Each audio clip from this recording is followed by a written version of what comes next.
মেহেদী হাসান মিরাজ, সে আমাদের কালের কণ্ঠেই প্রতিবেদন ছাপা হয়েছে যে সে হচ্ছে ওয়ানডেতে সাকিব আল হাসানকে খেলাতে চান, এবং উনি বলছেন যে উনি প্রয়োজনে বোর্ডের সঙ্গে এই বিষয়টা নিয়ে কথা বলবেন। এখন পর্যন্ত সে ধরনের কোনো আলোচনা হয়েছে কিনা বা সাকিবের সঙ্গে কোনো ধরনের যোগাযোগ আপনার হয়েছে কিনা? না, এখনও ওইভাবে ধরনের কোনো মিরাজের সাথে আলোচনা হয়নি। ওরা তো এখন ওই সাথে শ্রীলঙ্কা চলে গেল, এবং সাকিবের সাথে কোনো যোগাযোগ আমার হয়নি। এমনি হ্যালো হাই, প্রেসিডেন্ট হওয়ার পরে আমাকে উইশ করেছিল, তার আর প্রফেশনাল বা খেলাধুলার ব্যাপারে কোনো আলোচনা হয়নি আমার সাথে। আচ্ছা, তো এখন হচ্ছে যে এই জিনিসটা কি আপনার জন্য মানে ফারুক আহমেদের জন্য নিশ্চিতভাবেই একটা ক্রিটিক্যাল চ্যাপ্টার ছিল সাকিব আল হাসান। হ্যাঁ, উনি হয়তো ওই সময় বেশি ঝড়টা গিয়েছে ওনার উপর দিয়ে যে সাকিব এসে খেলবেন কি খেলবেন না, তাকে দুবাই থেকে ফিরিয়ে দেওয়া। তো এখন মনে হয় যে পরিস্থিতিটা বোধে একটু মানে স্বাভাবিকের কাছাকাছি জায়গায় গিয়েছে।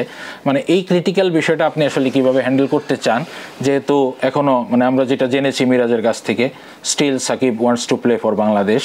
হ্যাঁ, তো সেই সুযোগটা আপনারা তৈরি করে দেবেন কিনা, বা সরকারের তরফ থেকে কোনো ধরনের যদি রেস্ট্রিকশন থাকে সেটা উঠানো বা সেটা নিয়ে আপনারা কথা বলবেন কিনা একটু যদি। ফার্স্ট অফ অল আমি বলবো যে আগে ধরেন আমাদের বোর্ডে যারা কাজ করছে সাকিবকে কিন্তু সুন্দরভাবে ইউজ করেছিল, ইন্টারনেট যখন বিদেশে খেলছে, পাকিস্তানে খেলছিল বাংলাদেশ টিম, তাকে তার সার্ভিস নিয়েছিল বাংলাদেশ। বাংলাদেশের ওই সাকিব খেলানোর ব্যাপারে সাকিব আসবে কি না এ ধরনের কোনো আলোচনা এখনো হয়নি। তবে আমি এটা বলতে পারি যে এটা সাকিব এখন একটা বাংলাদেশি জাতীয় দলের অপরিহার্য খেলোয়াড়, এবং তিনি one of the best allrounder, শুধু না পারফর্মার ফর বাংলাদেশ ক্রিকেট। এখন কারেন্ট ফর্ম, তার অ্যাভেলেবিলিটি, এগুলো সব নির্ভর করছে সাকিবের উপরে। এবং আমরা অ্যাজ এ ক্রিকেট বোর্ড আমাদের দায়িত্ব হচ্ছে যে একটা অ্যাভেলেবেল ইনফর্ম প্লেয়ার, সিলেক্টর যেটা পছন্দ করবে সেই অনুযায়ী সে দলে খেলবে। সেখানে no one is indispensable actually. তো but Shakib is great player, তবে তাকে বাংলাদেশের থেকে অ্যাভেলেবেল থাকতে হবে। সিলেক্টররা যদি তাকে মনে করে যে he is fit and play for Bangladesh কোন ফরম্যাটে, টোটালি আপ টু দেম। কিন্তু যেটা হচ্ছে যে সাকিবের তো আসলে অন্য ইস্যুগুলো আছে, তার রাজনৈতিক পরিচয় আছে। সম্প্রতি উনি দেশে নেই, কিন্তু ওনার দেশ থেকে নিষেধাজ্ঞা জারি হয়েছে।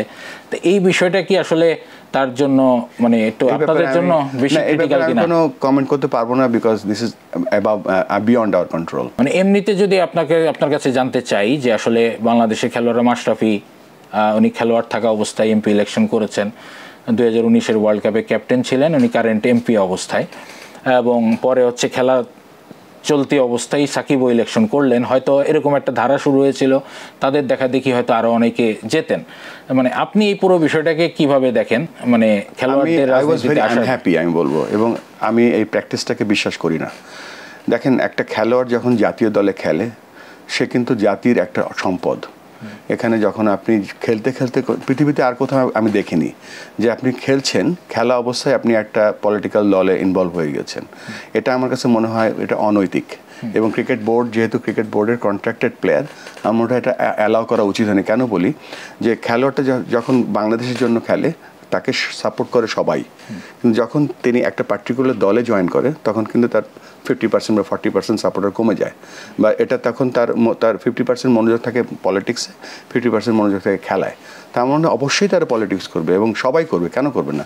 তবে খেলা থেকে রিটায়ার করলে হয়তো আজকে এই প্রশ্নগুলো আসতো না, বা এই প্র্যাকটিসটা যে একটা ফেলিওর প্র্যাকটিস এটা হতো না। বলল ভাই, আরেকটা জিনিস সাকিবকে নিয়ে এটা আসলে মানে জিজ্ঞেস করতেই হবে আমাকে, মানে আপনার কাছে কি মনে হয় যে আসলে আপনি যেটা বললেন যে অনেক কিছু আপনার নিয়ন্ত্রণের বাইরে, বা কোনো বিষয় আপনি কমেন্টও করতে পারছেন না, আবার একই সময়ে আমরা অন্যের মাধ্যমে জানতে পারছি যে still he wants to play for Bangladesh, কিন্তু বাস্তব অবস্থা যা, আপনার কাছে কি কখনো মনে হয়েছে যে মানে আমরা বোধহয় ক্রিকেটার সাকিব আল হাসানের ইন্টারন্যাশনাল ক্যারিয়ারের শেষ দেখে ফেলেছি কিনা?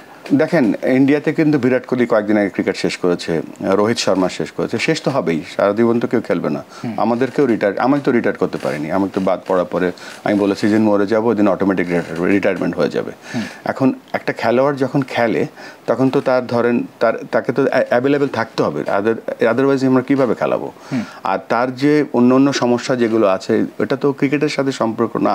আমরা বাংলাদেশ ক্রিকেট বোর্ড, আমরা ক্রিকেটের যাবতীয় জিনিস আমরা করতে পারি, বাট অন্য ব্যাপার, যেমন ধরেন ম্যারাডোনা, তিনিও কিন্তু একসময় তাকে চার্জ করা হয়েছিল, ব্যাজিও তাকেও চার্জ করা হয়েছিল। সো আমরা ক্রিকেট উন্নয়নের কাজ করি, ক্রিকেট খেলার কাজ করি, আমরা ওটার মধ্যেই থাকতে চাচ্ছি।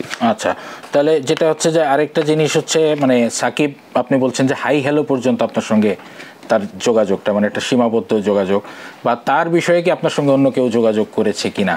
মানে আমরা যতটুকু খবর পেয়েছি যে তাকে নিয়ে অন্য অনেকেও হয়তো না, তার ব্যাপারে যার সাথে যে আপনার সাথে কথা হলো, যাদের সাংবাদিকদের সাথে কথা হয়, একটা দুটো কোশ্চেন থাকে সাকিবের ব্যাপারে, দ্যাটস দ্য অনলি থিং। সাংবাদিকরা ছাড়া অন্য কোনো মাধ্যমে আমি যতদূর জানি যে তার বিষয়ে আপনার কাছে রিকমেন্ডেশনও গিয়েছে? না না, আমার কাছে কোনো রিকমেন্ডেশন। আচ্ছা, তাহলে সেটা ভুল জেনে থাকতে পারি। একটা জিনিস হচ্ছে যে মানে 2027 বিশ্বকাপে খেলবেন এরকম একটা আলোচনা শোনা যাচ্ছে, যে মানে সেটা খেলে আসলে শেষ করতে চান, যেহেতু শেষ করতে পারেননি সাকিব। অতদূর পর্যন্ত কি টেনে নেওয়া সম্ভব যদি অন্য সমস্যাগুলো? অবশ্যই সম্ভব, কেন সম্ভব হবে না। তবে অন্য যেই ব্যাপারগুলো আছে সেগুলো আমরা যেটা আমাদের কন্ট্রোলে নেই আমরা সেটা বলতে পারছি না, বাট ওয়াই নট।